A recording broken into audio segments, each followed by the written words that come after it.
ఎగ్జాంపుల్కి find the zeros of polynomial p of x is equal to x² minus 3x minus 4. క్వశ్చన్లో వాడిచ్చి p of x ప్లేస్లో k అనే value ఏదైనా ఇచ్చి check చేయమంటే మనం చెక్ చేయగలం. ఏది చెక్ చేయకుండా మనకి ఈక్వేషన్ ఇచ్చి మనల్ని జీరోస్ ఫైండ్ అవుట్ చేయమంటే అలా చేయాలి. చూడండి, x² minus 3x minus 4 is equal to 0. ఇందులో x పక్కన ఉన్న నెంబర్తో చివరన ఉన్నటువంటి నెంబర్ని మల్టిప్లికేషన్ చేయాలి. x పక్కన నెంబర్ అనేది లేదు కాబట్టి 1 ఉన్నట్టు. 1 into -4 is equal to -4. ఈ 4 అనేది ఏ టేబుల్స్లో ఉంటుందో రాసుకోవాలి. 1 4 4 2 రెళ్ళు 4 రెండు టేబుల్లోనూ ఉంటుంది.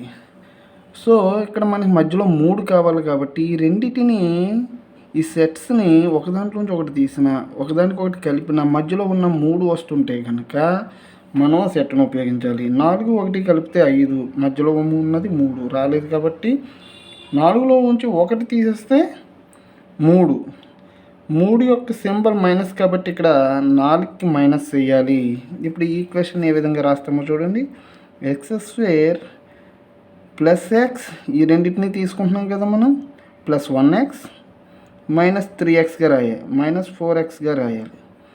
4xలో నుంచి 1x తీసేస్తే మైనస్ 3x మిగులుతుంది. సేమ్ అదే దాన్ని మోడిఫైడ్ చేసి రాసాం. ఇప్పుడు x² అంటే x ఇంటూ ఎక్స్. సో ఒక x కామన్ తెస్తే ఇంకొక x ఉంది. ఇక్కడ x కామన్ తెస్తే 1 మిగిలింది. మైనస్, మీకు ఇంకా అర్థమయ్యేలా రాస్తాను. x² అంటే x into X plus x minus 4x అంటే 4 into X minus 4 is equal to 0. ఇక్కడ 1 2 3 4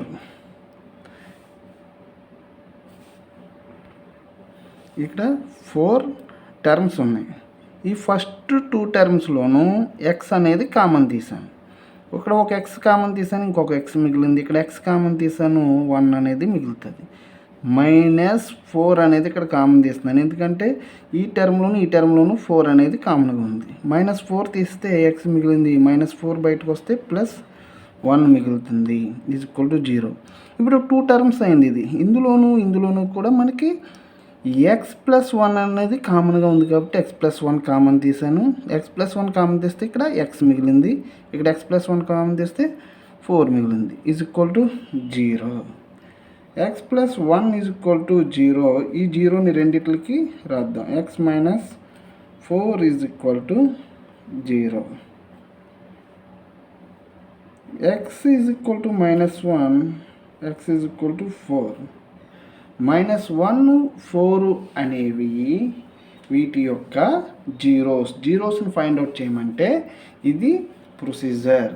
సో నెక్స్ట్ వీడియోలో 3.2 ఎక్సర్సైజ్తో మళ్ళీ కలుసుకుందాం.